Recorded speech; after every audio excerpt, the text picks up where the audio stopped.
the engagement.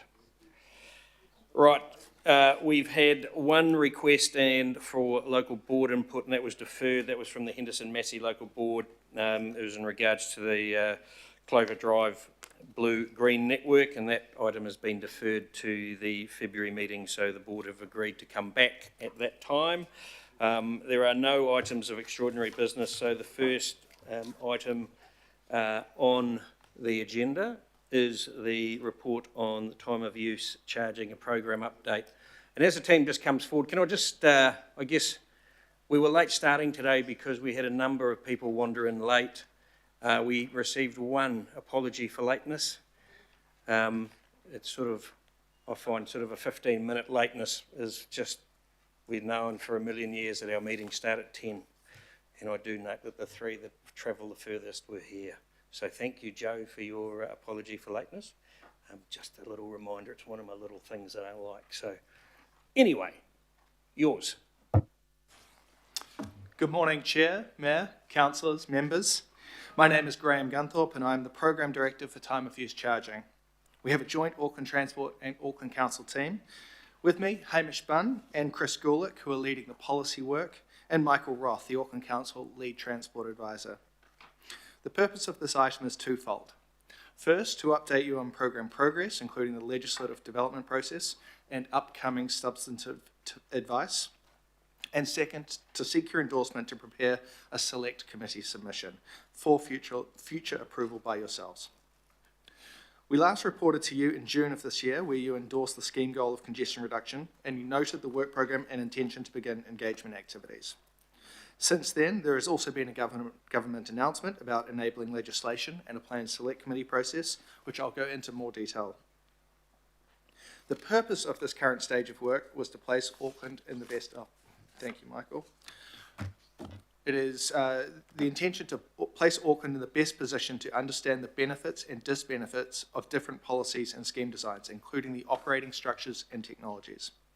This, in turn, puts Auckland in the best position to inform the enabling legislation, and then to go into any co-design or partnership with central government with the best possible information. Our work has re-examined the 2020 study, The Congestion Question, and using that as a baseline, we've forecast how an Auckland scheme could look and operate. We've engaged with a wide range of partners and key stakeholders, including local boards, mana whenua, and over 40 advocacy groups, as well as 2 multi-day community panels made up of members of the public. I'd also like to acknowledge E2, Chris, Tane and Michael, thank them for their pragmatism and proactivity.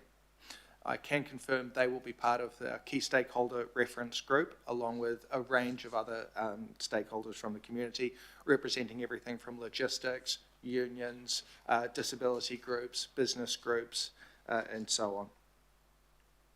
We have also had extensive engagement in this time with governance, including monthly meetings with the political reference group made up of a number of members around the table here. We're now completing our initial planning and design work, which is aimed at informing yourselves and the select committee submission. I'll note that the options analysis is not yet complete and further work is planned to be undertaken in the new year following release of that draft legislation. We also intend to continue engagement with elected members and key stakeholders in the new year. Public engagement, however, is planned for future stages, but the timing and form of that will be subject to confirmation of the work program and may also have to align with central government. The important thing to note is we are retaining flexibility in our work program to ensure that we can adapt to the legislative and policy direction from central government. Now, to get this alignment, we will be seeking early engagement with central government and Wakatahi, New Zealand Transport Agency, ahead of legislation enactment and any scheme initiation.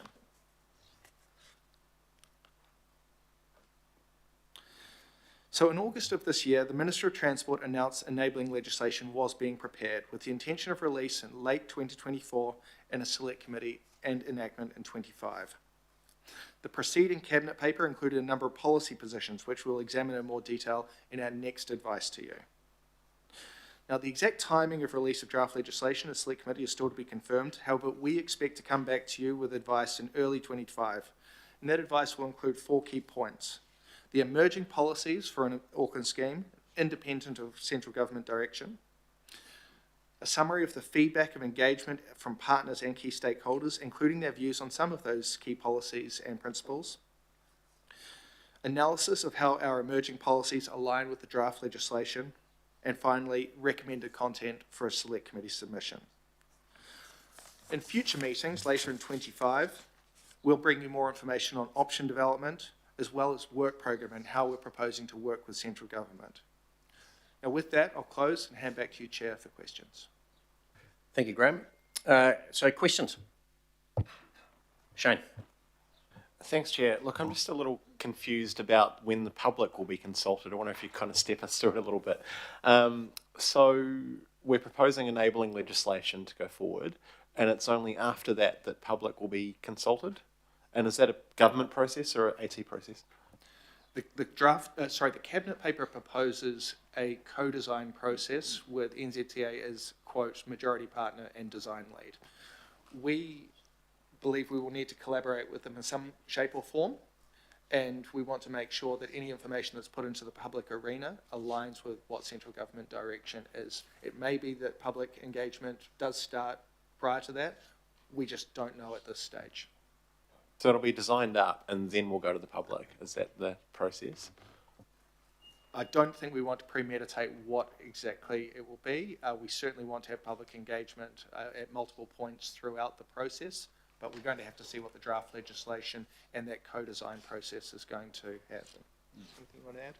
Well, the draft legislation will require the select committee process, which enables people to make submissions. There is little rationale for us to go out and consult now because we do not know what the government will enable with their draft legislation. So we're intending on waiting for that process to roll through because there is little extra input that we can provide until then. Okay, so it'll be enabling legislation in that. It will enable us to then design things up so that the public can have their say. That's... Okay, cool. I'm glad we sorted that. Just one more question. I've seen some polling reported in the media. I was wondering if you had any comment on public acceptability at this stage of the process. Public acceptability is an issue for any new charge being proposed by local or central government. We have engaged in a deliberative democracy process to get a better understanding of public's issues when they fully understand the scheme's intent rather than just a top-of-mind response on an issue they know little about. Public acceptability would be low, as Etu mentioned just before, but public acceptability in the international schemes to date has grown markedly once it has been introduced. Okay, just in terms of international schemes, just reflecting on Etu's excellent presentation this morning, can you give us a sense of international cities and how they are addressing some of the concerns that were raised with us? Are there options that they have looked at that we can learn from? Our process has been informed by all the international cities that have implemented effective schemes. There are many different versions. Probably not worth going into the details here, but we will need to address them through the consultation process, and we have dealt with them through the deliberative democracy process to date to look at the different ways of having complementary measures and different mitigations possible. Thank you. Reserve my right to speak, Chair. Okay, Richard. Oh, kia ora, Chair. So essentially this paper is just about giving you permission to work on a submission if it comes out during Christmas time. But I guess just a general question of the work behind the scenes, will or have you asked, or is there expectation there'll be some modelling and some data around the benefits? So obviously we see potentially this all as a cost, but if you can show, and I see some of the polling is, if you could save 15 minutes, would you pay $2? If you could save 20 minutes, would you pay $4? So do you believe, or have you had any indication from Ministry that that's the sort of thing that will come out, as opposed to we're just charging you $5 or something? I think on that subject, we would very much, and all of this is still to be worked through with NZTA and the process and so forth, but I think from our perspective, we would very much want to be demonstrating that there are significant benefits associated with the cost. So we're presenting to the public both sides of a scheme in the future. because there will be significant benefits and some costs. So we want to make that clear. Thank you. And just, I guess, clarify for the vibe of the conversation sometimes. I mean, the most famous one, London, is between 7 a.m. and 6 p.m. every day. So this is not a pure toll 24 hours. This would likely have some sort of off-peak non-charge or late night, midnight, This is not intended to be a 24-hour. Well, these are all decisions that are still to be made, but from our perspective, we're working on a time of use scheme. You, as this council, has instructed us to target congestion. So the thinking is that we only target those times that are congested. So, wouldn't expect it to apply at night. If it does apply during the interpeak, it may well be cheaper. But these are aspects that we need to work through over time, and of course we'll be coming back to this body to take advice and decisions. And last question, Chair. If you are submitting, and you obviously delegate, some of that to the Chair and others, is it still the assumption that if any revenue, and I know it's not necessarily about it's not about revenue, it's about behaviour change, but there could be, if there is revenue, the idea would still be, our view, putting it into public transport, walking, cycling, those modes that, that would be our general view at a high level at this stage? Oh, again, these are aspects that we would want to come and advise you on in the next piece of advice. But, the direction of thinking at the moment is that any net revenue arising from the scheme first put towards mitigating the scheme, providing improved public transport alternatives associated with the scheme, and then anything left beyond that is a surplus to be reinvested in Auckland projects. The way the current cabinet paper reads, it's a negotiation between government and council, but clearly, again, we'd want a view as to what those priorities should be. Thank you. Okay, Daniel? Interesting. My question is, can you give me some clarity whether it seems to me that the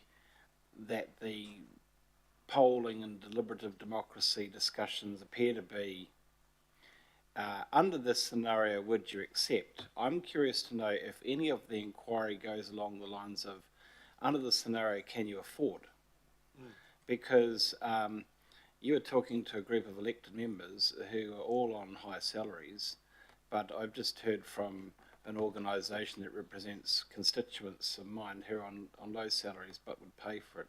So I'm curious to know, because we strip away the fine warm words. Is that inquiry about the affordability of this product, this scheme, to those people who don't have the ability to easily avoid it? The deliberative democracy process, where people spent several days looking into this issue in detail, that certainly did consider affordability. It was raised as a key component of the fairness of the scheme, and as raised well this morning by Etu, it is an issue that needs to be dealt with, and there are different ways to address it through the design of the scheme, geographically where it's located, and the different ways to mitigate some of the impacts and capping of fares and so forth. So that is a critical issue in the design process and was considered by the deliberative democracy processes to date. I just want to add that, there's a lot of water to go under the bridge on this. It'll depend on what kind of scheme preference that we go with. Etu has said, there's differences between network-based schemes and cordon-based schemes, and they have significantly different impacts on different parts of Auckland. So, as we go further through and work with you to refine the options, of course, we're going to be very much looking at that. And as we get deeper into that, we will be testing those impacts on household budgets in detail. That's what was done in the congestion question, and we'd propose to refresh that work again. So it's something we'll be looking at hard. Thank you. Honey. Kia ora. I've noted within your report that you've engaged directly with Manapini, which is really great around that. And I've also noted that there's a planned MIA to be done, Māori impact assessment to be done. From that, what's the question? Who's doing it, in simple terms, doing that cultural analysis, and whether any of the instruments that Haukura has to inform the MIA.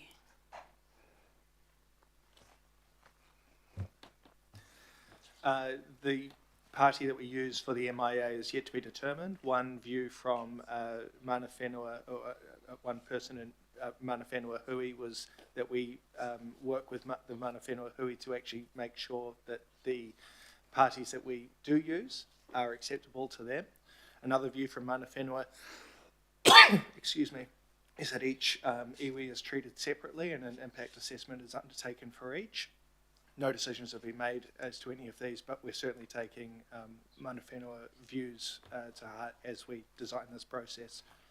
Excuse me. Just to follow up then, in terms of the instruments that Haukura has, they will be utilised within that assessment to analyse.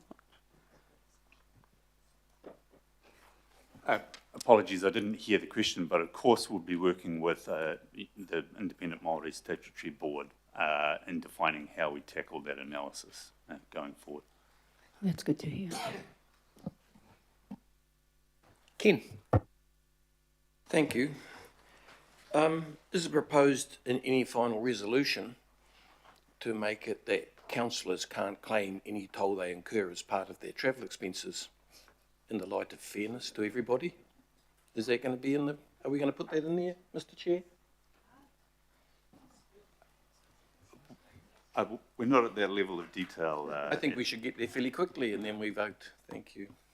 I think that's determined by the Remuneration Authority, what we can claim for and stuff. So, knock yourself out. Ken? Chris? Thank you, Chair. Thanks, team.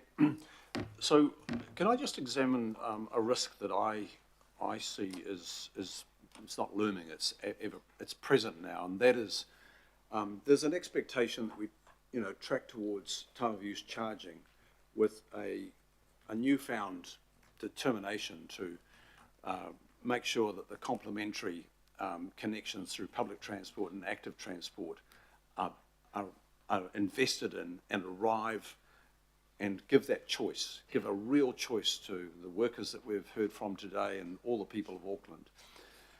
But the truth is that we've lost momentum, and we are continuing to lose momentum. There are gains there, but we've seen major projects like Auckland Light Rail expunged, but there's no solution for a massive catchment of people through Roskilde all the way through to Māngere and beyond. And across Auckland, we are seeing we're going to have to adjust our SOI with PT patronage targets reduced, safety targets reduced. So the active connections, the walking and cycling to stations, etc., they're not as attractive because they're not as safe. We're seeing the cycling budget, big line right through it. So my question to you, Michael, and others is, are we being honest about probably what I see as the biggest risk here to this time of use charging is that we have lost momentum and there is no sight of a pathway to the considerable investment that is required to be in place, and I don't mean just CRL or the Eastern Busway. There is a loss of real confidence that we are going to have the investment in place to allow people to find the alternative to the time of use charging, the PT and the active networks. Is that not one of the most significant risks to this project at the moment? Thanks for the question.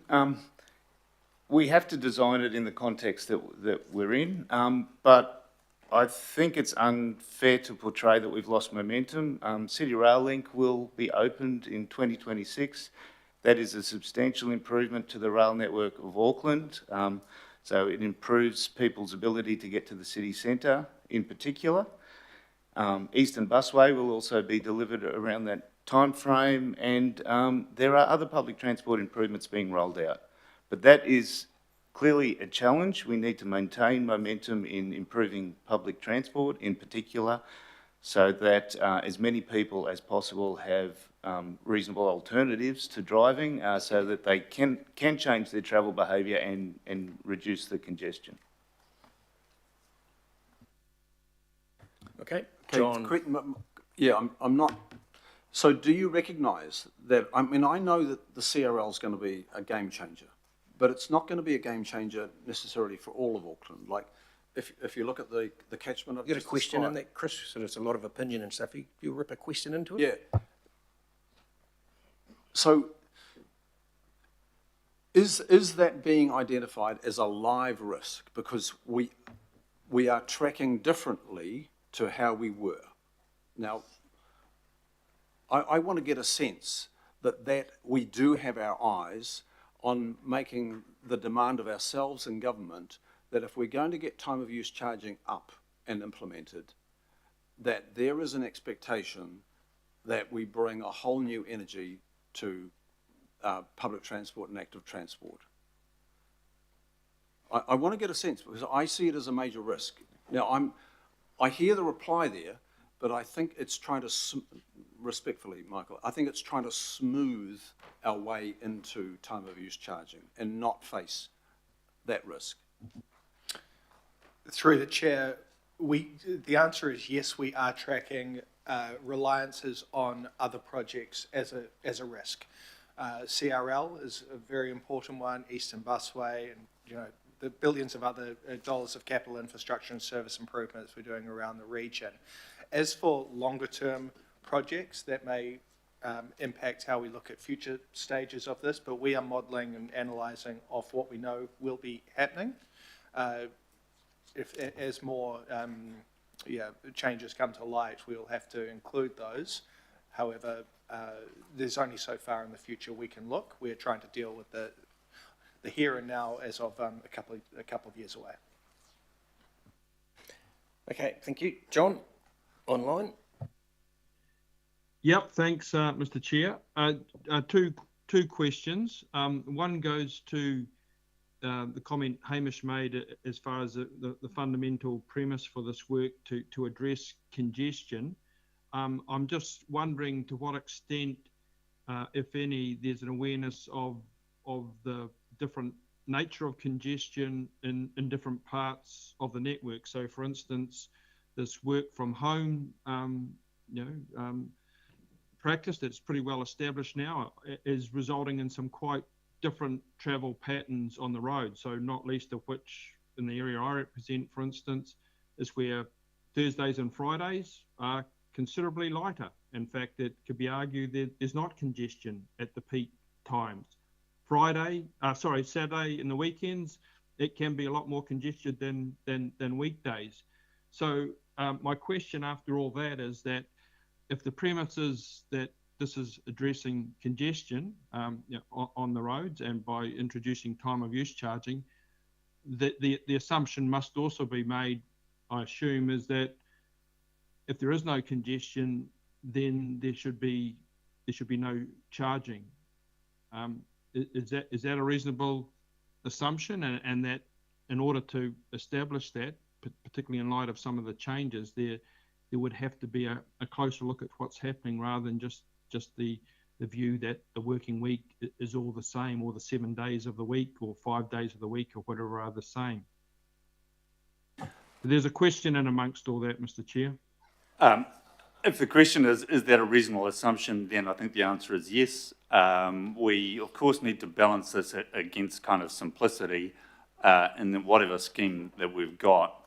We're not going to be able to perfectly adjust it in kind of real time to address random congestion. People do need to have degrees of certainty. But these are the kind of refinements that we'll be bringing back to you once we get a better sense of where the scheme's going to be, what it's going to do, and then we'll be working on exactly what times it's going to apply. Okay, and the second question then, and it's one that I've endeavoured to put up before, is in respect of equity or fairness, or however you might like to characterise it, where parts of Auckland are paying tolls or already, or are conceivably going to be paying tolls in the very near future when this program's up and running, or if it is up and running. What consideration has been given to those areas where conceivably people could get hit with a toll as they come out and go on a section of the road or over a bridge or something, and then they go into time of use regime and they get picked up with something else, where we're starting to get a little bit like Japan, where you can end up getting hit multiple occasions when you go out for a drive from A to B. So to what extent is consideration given to areas where tolls are either imposed already or coming up? I mean, I think we'll be looking at all of those kinds of factors, the availability of tolls, the availability of public transport alternatives, household income, those kinds of things in more detail as we get into that point. I mean, one thing you might say about tolls is generally they've been in there to accelerate infrastructure delivery, and the people who are paying the toll are getting the benefit of that available infrastructure. So that's also a consideration that we'll need to take as we're thinking about these scheme impacts on different sectors of society in different parts of Auckland. Also, just add that NZTA, we understand, will be working on guidelines and requirements for any local scheme, and I'm expecting that will have some analysis of the interplay with existing and future toll schemes. Thanks, Mr. Chair. Okay, thanks, John. And just a reminder for those online, just you can turn your cameras on when you are asking questions or speaking. So, Wayne, you'll be the test of that. You can hear me. I've just turned the camera on. I'm assuming I can be seen. Well, your photo can. Your lips aren't moving. Okay. Oh well, I do have video on, so maybe there's some glitch in the system. So my apologies. So as it goes to questions, my first question is around modelling. I think I raised it about a year ago, but I'll ask it again. And that is if the premise is around reducing congestion at particular times, and if we accept that across parts of the region, for example, on the North Shore, there's already congestion and the congestion is growing, will we not have a situation where all the congestion charge does is just spread the congestion, the growing congestion, over a wider band? So all it does is actually make the roads more congested over a longer period of time. And in this respect, I'd like to see the modelling going forward for particular parts of the network, for example, the area north of the bridge, that attests to that. And that modelling would take into account the existing congestion, the projected population growth at locations like Milldale and Silverdale and the like, and the impact on behaviour, so that we know. Has that modelling been done? We've done initial modelling phases looking at a variety of kind of scheme options. It's still reasonably high level at this point, but yep, fair to say we are looking in detail at what will occur on the North Shore and other parts of Auckland. Coming back to the point about, the spreading congestion out over time, yes, certainly that's a risk. But in that case, you may look to address it by increasing the period over which you charge, although you may have a shoulder charge that's smaller. So there's a variety of ways that we can tackle that kind of issue. And you'll get to see that as we get deeper into some of the options with the work into 2025. So just picking up on your answer, you said you're looking at it in detail. When am I going to be able to see the detail on the modelling? And I would have thought it would have been done already. to substantiate the case. So when are we going to see this detail? Well, we cannot design the scheme options in any detail until we see what the enabling legislation allows us to do. So at this stage, we're focused primarily on the policy aspects of it to inform a select committee submission because we need that legislation to see what design options are feasible. And that's when we can get into the further detail. And just Okay, part so B of the I understand that. recommendations is that it comes back. The other question I've got is just around modelling on the consequences. If we accept that one of the premises is in reducing congestion into the CBD, what is the impact on retail activity in the CBD, the ability of the CBD to attract staff at particular times? Has there been any work done on that, given that we already know that the retail figures in the CBD are already in decline? So what work has been done around those sorts of consequences? We've done initial work as part of that to look at those impacts. We've also drawn on experience from international schemes where the results are actually a lot more mixed than you might necessarily anticipate. And it's worth noting, of course, that these schemes are designed, well, there's a cost and everybody will focus on the cost.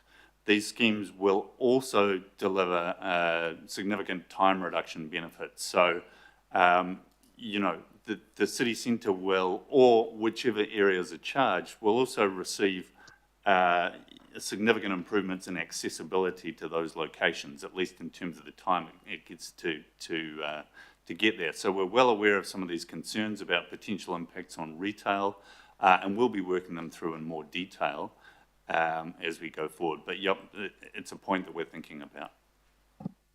So just a follow-up question then, in terms of this detail, is any of this detail available now, or again, is it being done later?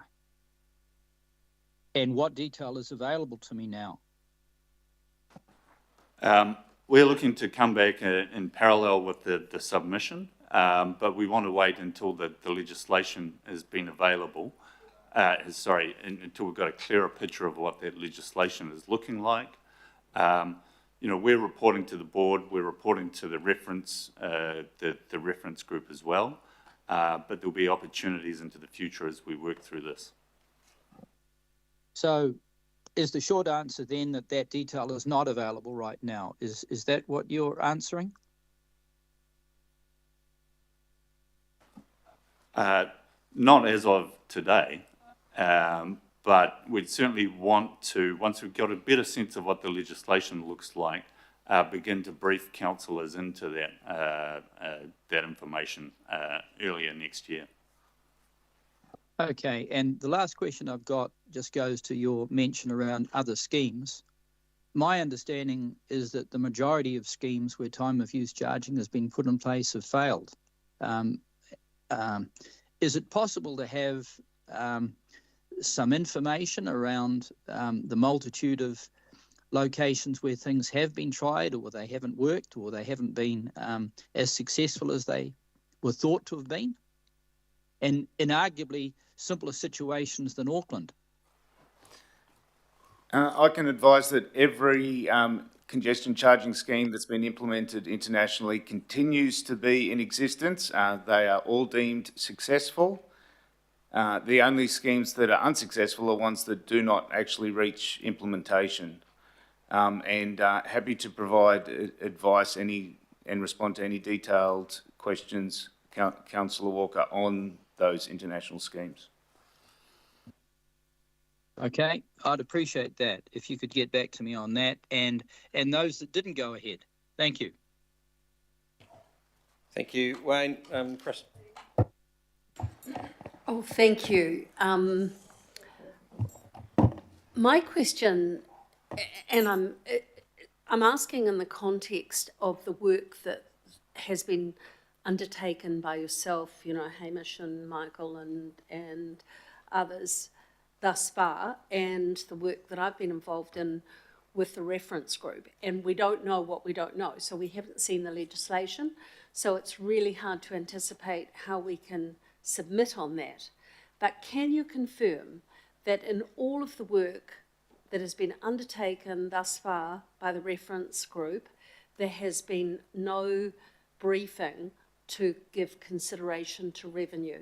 Because I think that what my concern is that this might be perceived as just a revenue gathering exercise, whereas all of the work that I've been part of thus far has not had any focus so much on revenue rather than time of use. So if we are to submit, it's important for us to know that, because you'll have to work on it over the next little while, and we've got the Christmas period coming up, that the imperative is not about revenue, it's actually about optimising the use of the roading infrastructure that we have.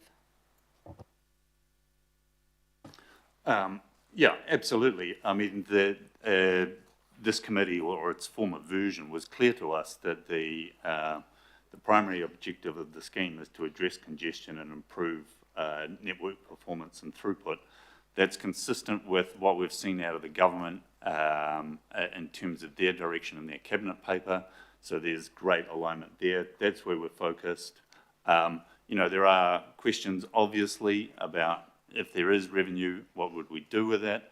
And as I've said, our thinking, and of course this remains subject to what we bring back to you in the future, but our thinking is the first thing that we would want to do is invest that revenue to make the scheme work better, put in place an alternative such as improved public transport services that would help and enhance the scheme. But to say again, fundamentally, the direction that we have from you and the direction that we are following is that this is not a revenue scheme. This is a scheme about improving network performance.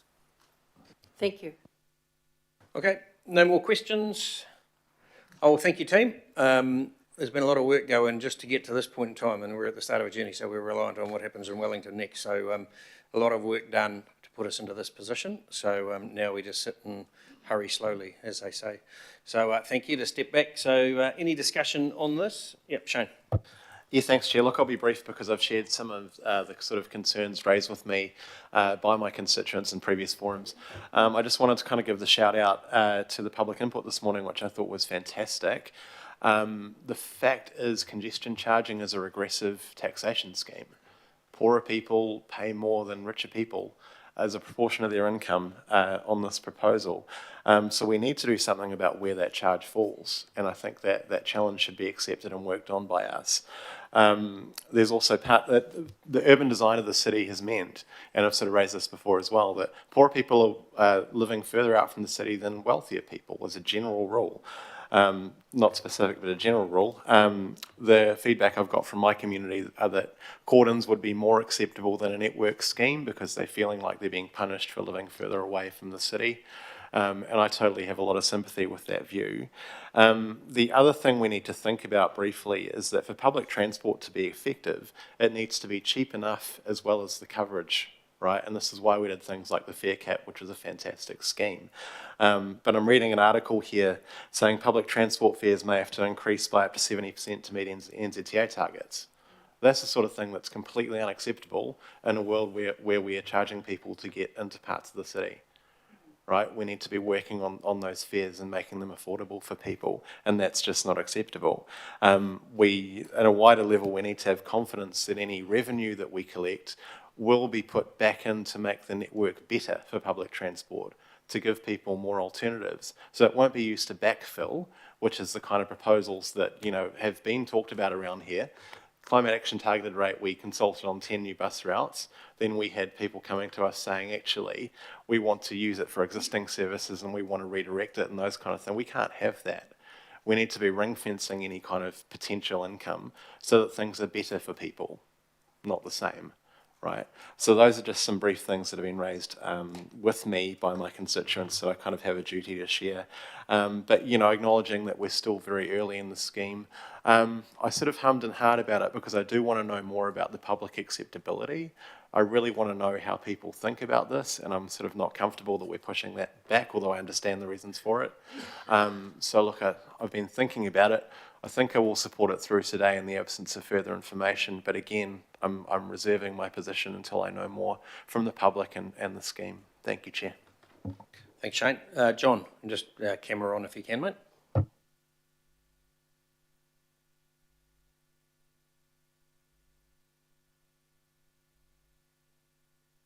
And with your microphone, you hit the quinella.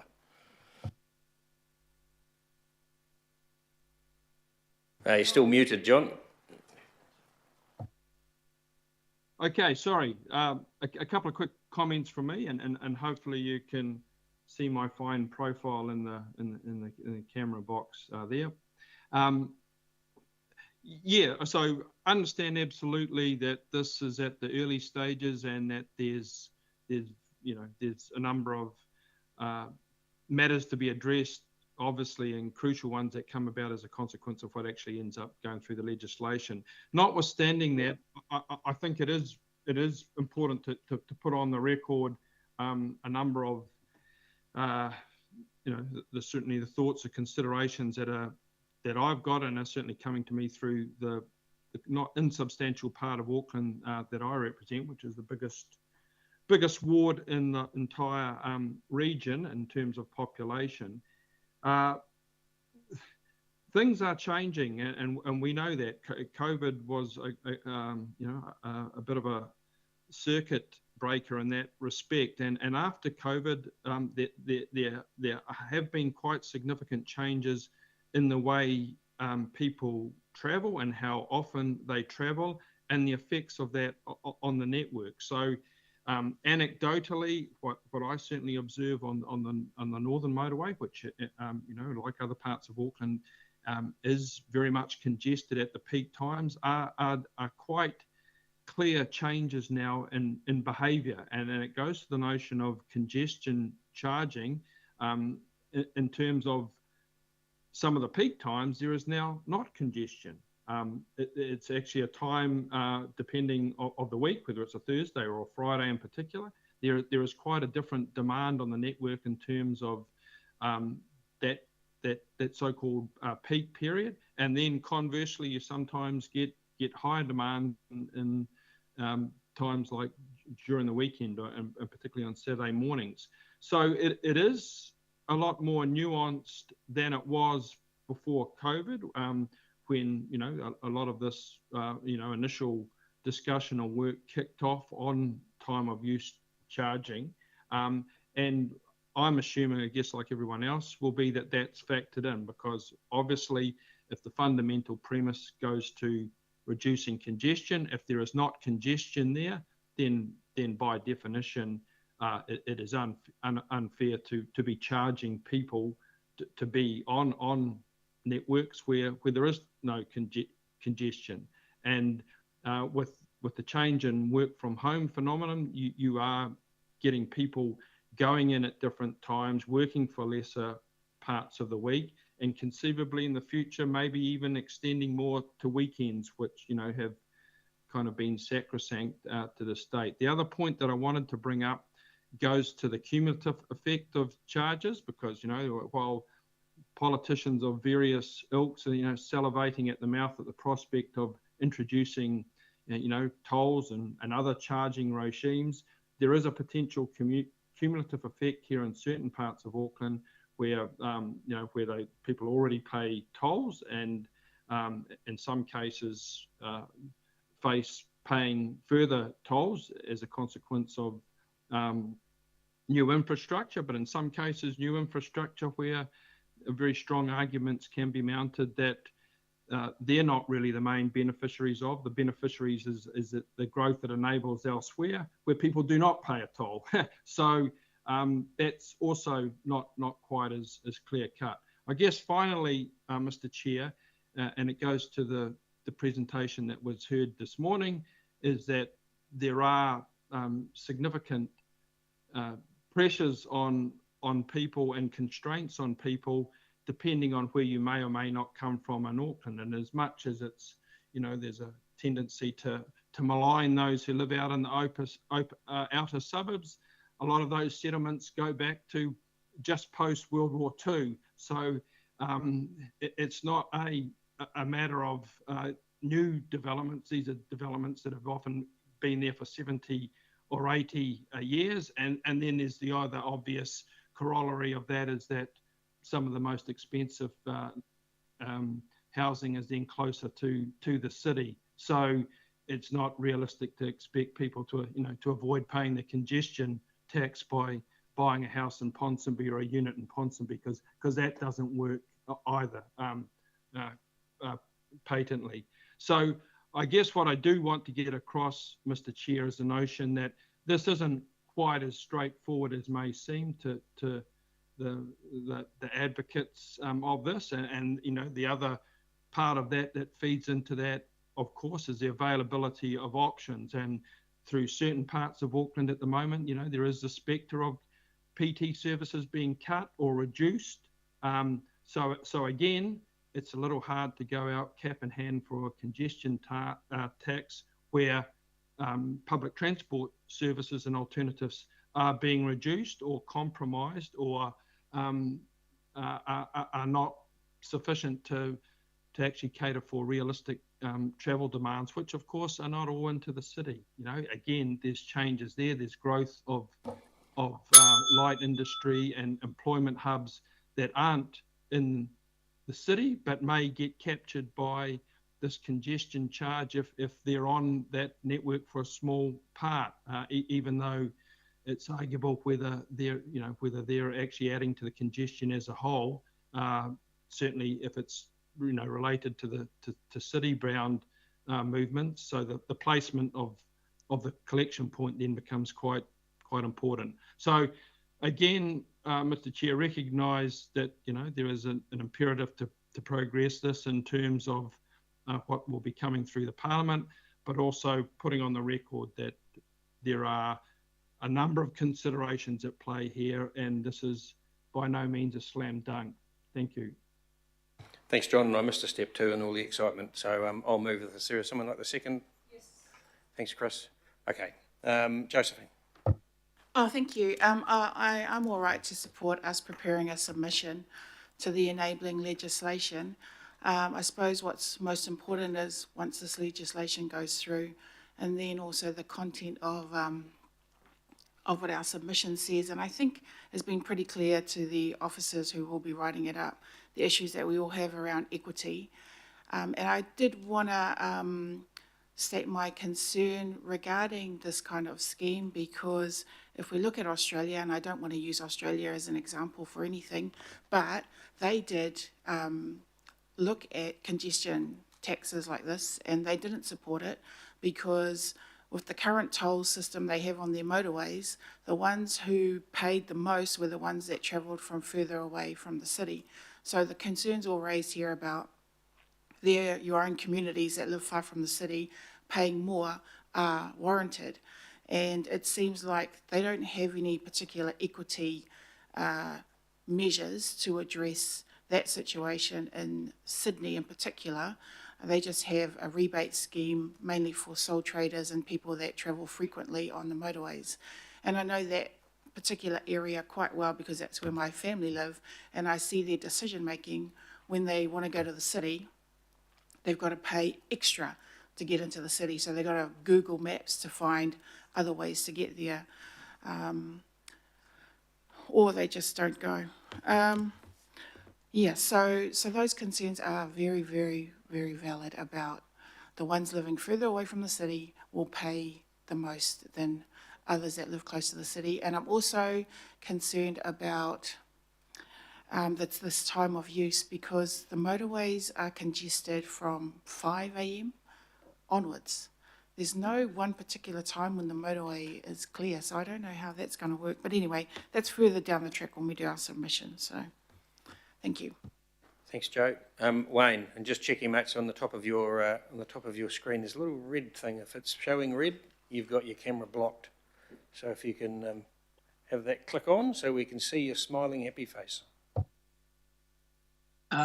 I don't have a red thing at the top of my screen because I'm using my cell phone. So regretfully, you can't help me there, Mr. Chair. But in terms of my comments, I'll be voting against this item going any further. That's on the basis of many of the good points that other councillors have brought up, the answers to the questions that I put that clearly demonstrate that there hasn't been adequate modelling done to this point, that there hasn't been work done on unintended consequences, particularly in the CBD, and certainly my view that there are cheaper, more effective, more efficient ways of solving a congestion problem, and in particular solutions that are incentive-based, which is by far and away the best way to change behaviour, rather than penalties, which is what this scheme is. So I'll be making a stand and voting against this because I don't think it's got adequate legs. I don't think it will work in the Auckland environment for all the reasons that other people have given, and we should not be investing money in this particular scheme any further. Thank you. Thanks, mate. Mike. Thank you, Mr. Chair. I endorse the sentiments that Councillor Walker has just shared with us. Time of use charging, it seems to be a variation of congestion charging, and these schemes have been employed around the world,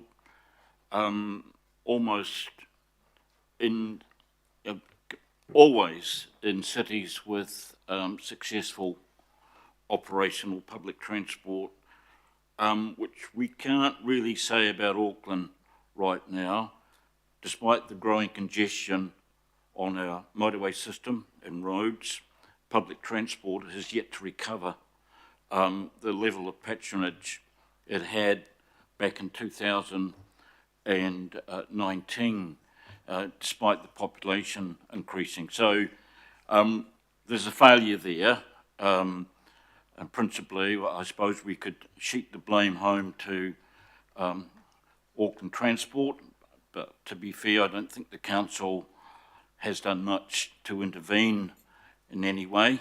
Our big hope, of course, is the City Rail Link, but now we learn that project is in a crisis with the ever-receding finishing line in sight, probably for a 3.4 kilometre tunnel, probably 2 years, probably per kilometre, and is it 3 billion per kilometre? Anyway, or is it the other way around? Anyway, a record amount of money and a record amount of time, and in crisis right now, we are told. So, in terms of the unintended consequences, I think that Councillor Walker referred to, continuing to effectively blockade the central city, which the council and AT and Eki Pānuku have been doing, is damaging the commercial heart of Auckland. And yet, here in Auckland Council, AT, CCO world, it doesn't seem to raise much concerns. In terms of revenue, I'm sure there's going to be a lot of revenue around this, but not much that this council will collect at the end. Obviously, the private sector providers will be collecting revenue, and a lot of revenue, and disproportionately from lower income people, working Aucklanders will be paid. And in effect, what we're talking about here is a regressive tax on the people of Auckland who have already had it up to here with rates and charges imposed by this council and its CCOs.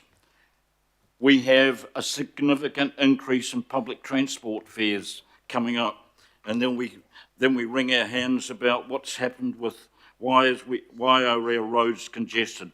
So there's a lack of, not only a lack of detail in this report, but unfortunately a lack of joined up coherent thinking, strategic thinking in this council and in in regard to public transport, and of course the body that is principally responsible for it, AT, is having that role stripped off it, and quite rightly so. But in terms of what sort of difference it will make, it is very questionable, because if we're going to go along with everything that AT does, and AT goes along with everything the council has been doing, there ain't going to be any difference, appreciable difference, from the failing situation in terms of transport we are in right now. So I have to say again that I'll be, as I did last time, I'll be voting against this unless we can see more clarity, and unless the unintended consequences, inevitable unintended consequences, regressive tax aspects, unfair impact on working Aucklanders are addressed, I'll continue to oppose it. Thank you very much. Thanks, Mike. Chris, Darby? Thanks. Look, looking at the recommendations before us, the question before us is to whether we support preparing a submission. I do support preparing a submission, and I won't go over what I've put forward in my questions, but I would expect that submission to address the key importance of the need for a significant investment in the public transport capital and OPEX and the active areas. I would expect that we start talking about a Watapata Harbour Connections that is about mass transit, not road transport. We talk about the big public transport connection deficit through the communities that I mentioned earlier, from Mount Roskill through to Mangere and the many other parts of Auckland. This will only be successful if we see a significant commitment from government to support us in making sure that there is truly an excellent public transport and active transport system connecting Aucklanders from the vast parts of Auckland. So I'm hoping that as we work this submission up, that we stress that demand, that we must see public investment coming out of Wellington and our own being in that area of public and active. Thank you, Chris. Karen? Kia ora, I will also be supporting for this to go through, but I just want to support some of the comments that were made by Councillor Darby. I agree that obviously we need to really be able to focus on how we can get our public transport up to scratch before we have this implemented.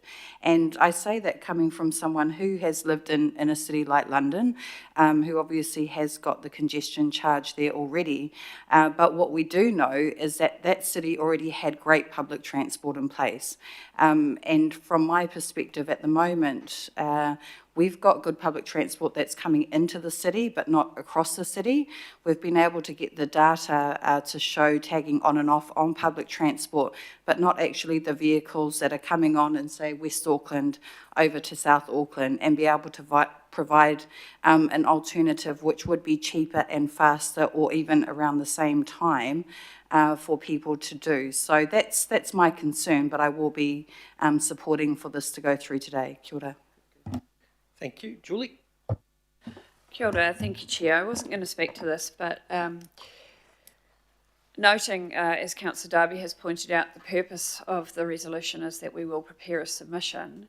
I note that that does not say we will prepare a submission in favour or a submission against. It says we will prepare a submission. And some of the concerns I've heard expressed in this debate suggest that people actually should have been putting up an amendment to prepare a submission to oppose time of use scheme. But instead they haven't done that. They're going to oppose us putting in any submission, which would mean we would not be able to put in a submission that raises the very concerns that they mention in their speeches.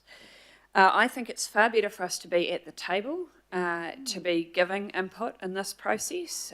Sometimes we don't get a chance to give input on these kinds of processes, so when such is given, we should take it. And we won't see the increased clarity that some of my colleagues are seeking if we don't continue to work on this. It has been many years in the making, and it is a long journey for a reason, because this is hard, complicated stuff, and we are here to progress hard, complicated stuff for our city. I wanted to just make a couple of comments about other things that have been mentioned in the debate. We've had a little bit of mention of, at one point we have mention of Japan, where they require you to be able to provide proof that you have off-street parking for a car before you are allowed to purchase one. We've had mention of the fact that our public transport patronage hasn't bounced back yet to pre-COVID levels. We know, because we have these stats put in front of us regularly, that is primarily rail. Bus and ferry have both bounced back despite challenges. It is rail because of the rail network rebuild issues, which we have later on the agenda. So it's not, I often say to people who complain to me about AT, the good news is that this is the best AT, this is the worst, I often say to people, this is the best AT has ever been. This is the best public transport system in Auckland that we have had. And that is both a good thing and a bad thing, because it is better than it's been in the past, but it's still not good enough. And while the CRL will be a game changer, it's also been built during a record global pandemic. I was at the Mangawhau Community Liaison Group last night. We did a little bit of a tour of the station that's being built, and the excitement there about what is coming, about the recognition of the transformation for the city. Yes, this is the best it's been, but it's about to get a lot better. And I think that all of us should be thinking about our roles as champions of the city centre. We all got here today, those of us who are not online, which suggests the city centre is not as blockaded as some would say. So I would really like to see us talking about the way that we can make this better, as opposed to just throwing our hands up and saying we don't want to talk about it at all. That's me, thanks. Thanks, Julie. Chris? Oh, sweetly. Thank you, Chair. I'm going to be supporting this today. And in doing so, I'm looking back over the last 30 years where there have been various iterations of demand-based road pricing that have been considered. The only big difference is that 30 years ago, we were only a population of 3.5 million people. Today, we are now a much, much larger country, and the population of Auckland is that much larger proportionally, and what that tells me is it's just the frustration that I have at the failure of successive governments to really grapple with the infrastructure investment that should have been made. I'm sorry, I'm just looking at the Mayor and trying to work out whether he's directing me or no, he's directing somebody else. So we've had no infrastructure plan pretty well for the last 30 years. We got rid of the New Zealand Planning Commission. We've seen all manner of reform, but what we really do need, in my opinion, is that big infrastructure strategy that is produced in a non-partisan way. There's a very good article in today's one of the media by Tim Murphy, talking about the fact that we really need to be able to speed up infrastructure, the need for a long-term plan, and not having bespoke solutions for things and getting on with it. But what is missing is, what are we going to do in the meantime? How are we going to be able to implement all of these things as we go forward? So I'm hopeful. We can't just look at this in isolation, but it's part of the tools in the toolbox that we're going to need to be able to resolve congestion in the foreseeable future. There are a whole lot of issues, and having been part of the reference group, we would be very foolish if we didn't take those equity issues on board. If we don't take on board the issues as they will impact women in particular, because women tend to be caregivers for children more so, people with disabilities. But that shouldn't make us resile from actually having an intelligent discussion on this, because for 30 years we've seen politicians of all colour lack the courage to see this through. So I'm welcoming of the fact that legislation will be coming through on this, but it's really important that Auckland Council takes into account the workability and the fairness of this in terms of our population in Auckland. So I'm pleased. Auckland Council can actually say that we've really played quite a strong leadership role in getting the legislation being advanced, and to that end, I want to acknowledge Auckland Transport, I want to acknowledge Barry Potter, but we're only just the sort of first steps on the journey. So let's see the legislation into the House, let's reflect on it very carefully, and why I asked the question that I did, there's been nothing that I've been part of that suggested this is just a revenue generating exercise. This is just part of optimising the infrastructure that we have that was designed for 3 million people, but in actual fact we've got 5 million people and we need to get on with it. So this is just one tool in terms of the toolbox. It shouldn't be seen in isolation, but it needs a mature and considered response to make sure that it will work for all of the people of Tamaki Makaurau. Thank you. Thanks, Chris. Daniel? Yeah, look, thank you, Chair. Look, firstly, I think whatever colleagues want to do is up to them, and I'm not going to provide a commentary as to how people vote or how they choose to participate or not. I don't think that's particularly helpful, but I do think that there are some fraud issues with this particular time of use charging concept, which does require a submission. I think that is important, and to that end I do endorse what Councillor Fletcher has just said.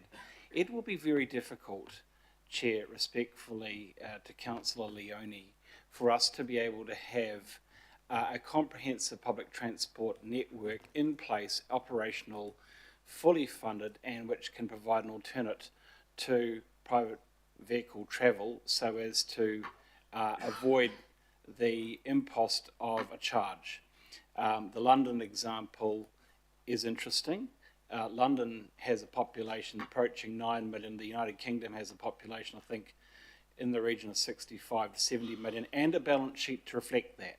So it is easier to be able to afford and to deliver a fully comprehensive public transport service in some locations compared to others, which is why the design of a scheme in the future is going to have to reflect, I think, potentially a range of options for mitigation, which will hopefully include some improved public transport services and new services, but which will also have to look at alternates to PT if you are to get the mitigations to address some of the affordability issues that we heard about this morning from the delegation from E2. I think that is important for us to reflect upon to the extent that we can with the information that we have. And I would hope that, will the draft submission, can I just ask one thing, Chair?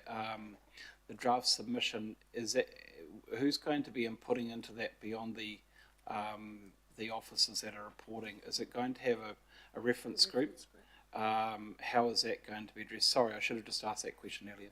Yeah, and I think so. I think during the presentation, I think the staff sort of outlined there was a wide-ranging sort of group of people and organisations who would be feeding into that, and then it will come back. There is a steering group. Obviously, that will continue of political, and then it will come back to this committee for approval. Okay, well, look, thank you, Chair. I'm comfortable with that, but I think that there are some really important matters relating to mitigation beyond the probably the undeliverable comprehensive PT network, which will need to be reflected upon that submission. Thank you. Okay, thank you. So You've already had a crack, Joe. We've been going now for nearly an hour on this one, and it was one of the simpler ones. So we're going to wrap it up because there's no other commentary out there. Thank you for the wide-ranging debate and comments. It reminds me of a song from the 70s called the Newcastle song, where the chorus is "Never let a chance go by." And so thank you very much for that. It has been moved and seconded. Those in favour say aye. Aye. And against? Against. Carried. Thank you, team. Can I have my vote recorded against? Thank you. You certainly may. Okay, so the next item